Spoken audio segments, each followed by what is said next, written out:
Hello everyone, and welcome to Hill Street. Today's story is a continuation of My Right Eye by Olive Logic. If you end up enjoying this story, please leave a like. And if you enjoy hearing stories from me, please subscribe and become a resident of Hill Street and let me know how I'm doing in the comments. Now, let's get back to this nightmare. There was a brief moment of silence as my mother turned to look away. Despite the pain that was driving me up the wall, I knew that she was reluctant to answer my question, and so I decided to probe her again. No response. Just as I was about to ask for the third time, I saw her raising her head. But before she could say anything, my father returned, which stopped her from saying whatever she wanted to say. "Adam, the ambulance is on the way. Come, let's get you downstairs." My father hurriedly pulled me off the bed while using my blood-soaked blanket to wipe the remaining blood off my face. As soon as I got to my feet, a spell of nausea hit me as I felt my bowels churning and my mind spinning.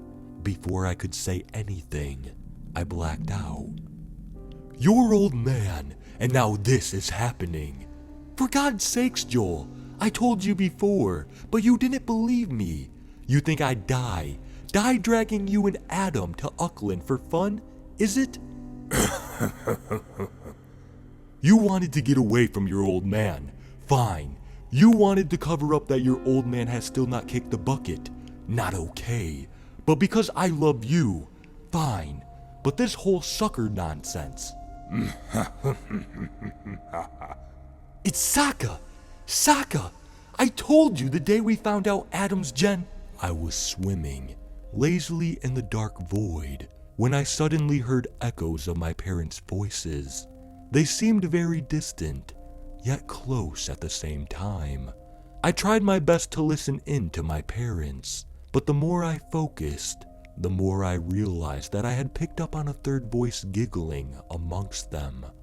I could not place where the giggling was coming from, but I did notice that it was drowning out my parents' voices. "Adam, Sabelico." The giggling voice finally said something. It was in Malay, my mother's native language. I did not understand what it said back then, because whenever I showed interest in learning it, my mother would always dissuade me, insisting that it was not a useful language to pick up and use while living in New Zealand.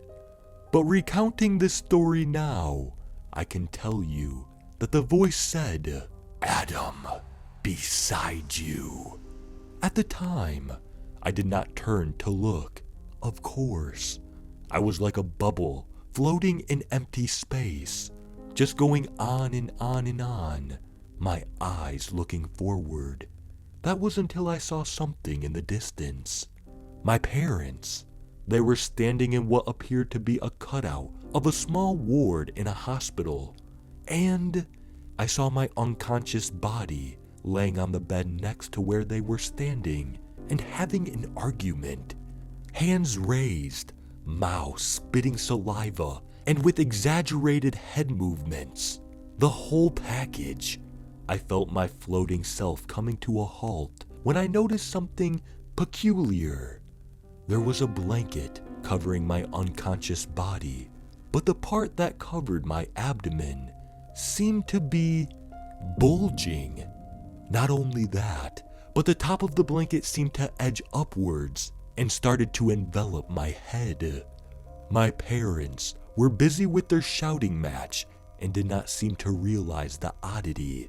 I remember squinting my imaginary eyes and seeing that the bulge was growing. It grew and grew to the point where it raised the blanket and uncovered my toes, then my ankles, then my legs, and so on. After a while, the blanket was covering something that stood right above my unconscious body. A sharp pain assaulted me as I began to feel myself sucked into a vortex. And before long, a hail of horrendous giggling stabbed my ear as my mind quickly registered that I must have re-entered my body. As soon as I opened my eyes, I noticed two things. The first was that I could not see with my right eye, and the second was that I spotted a blanket floating above me for a split second before it fell. As the blanket fell with an unusual great force, I screamed in terror. My parents, who were still at each other's throat at this point, paused before I felt them taking the blanket off of me. They asked me what was going on, to which I recounted what I had just experienced. I saw that my father had a skeptical look on his face, whereas my mother was glaring at him, her face suggesting, "I told you so." A second later, a doctor and a few nurses came crashing into the ward, presumably because they heard the noises I made. While my doctor was checking with my parents regarding what happened, one of the nurses, who was young and had tan skin, had her head slightly tilted as she observed me.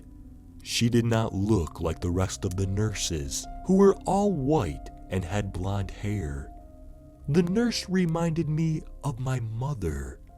As mentioned, the test that we ran earlier while your son was unconscious showed little to no signs of abnormality. We studied the OCT scan again and saw that the pressure levels and fluid flow are normal, although the tear volume appears to be lower than expected. The doctor shook his head as he turned to look at me. From a medical standpoint, your son appears to have standard case of dry eye my ass. He was crying blood. My father roared in indignation. The first responders saw no such thing, even on the blanket you brought along and showed us. The doctor's words stunned me. There was no blood. The doctor continued. For now, Adam's condition appeared to be stable. The nurses will visit once every 6 hours to help Adam with the eye drops. He should still be on the painkillers, so there should not be any discomfort. Best to leave the eye patch on. Someone will come tomorrow afternoon to discuss the... After some small talk, the doctor left my quiet but moody parents. The nurse whom I noticed was looking at me, winked, and lightly nodded before leaving the rest of the nurses.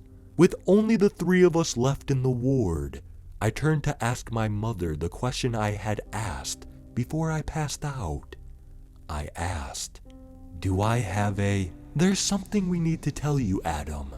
My mother started, her shoulders hunched over, which made her look a little deflated. My father shook his head in disagreement. "No, not we. You. You need to tell him something." "Yes, you have a grandfather, but I need to share something else with you first." Then my mother began to explain. Long ago, my ancestors lived on boats along the western coastline of Singapore and were traditionally fishermen. When the British came and built a colony, my great-great-great-grandfather, Senang, saw the prospects of working for the British, so he became a maritime surveyor for them. He was rewarded generously for the information and was given several plots of land across Singapore Island, as well as a small wealth to sustain his family, which he gladly accepted. After he ended his work with the British, Senang proved to be highly entrepreneurial. As he began generating income from the land that he owned, he then started purchasing more and more land. The British soon learned that my Senang had seemingly gone mad, as he intended to take over the entire island using just his wealth and proclaiming himself Raja, or king. The British decided to forcefully snatch the land that Senang had bought and repossess the plots of land that were given to him for his service as a surveyor, forcing him and his family to move to a tiny atap house next to a beach. They spared him from any further punishments and decided to leave him alone afterwards, as their actions seemed to take decades out of his lifespan. As Sinning visibly aged in just days, it was said that when he was penniless, Sinning's wife had left him, leaving only his filial son behind, who decided to accompany him on his deathbed. As Sinning was on his deathbed, he was visited by an orb of pure white light. The orb promised that if Sinning pledged his soul to it, it will bless the life of his son, and that his son will never go through the torments he went through. It will bring prosperity under his roof and protect his kin from harm, my mother explained. Sinning agreed and placed his hand on the head of his son.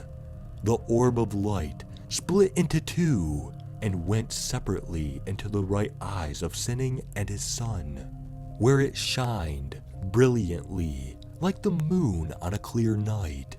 After Sinning drew his last breath, the son heard a knock on the door of his house and saw British officials standing outside, bearing gifts. My mother paused to collect her thoughts before she gritted her teeth and continued. Adam, what this has to do with your grandfather and yourself is that an unfamiliar but sweet voice from outside the ward cut in before my mother could continue. Your grandfather inherited Singing's demon, the Saka, and you have been marked for inheritance. You either accept it or bring doom to your family.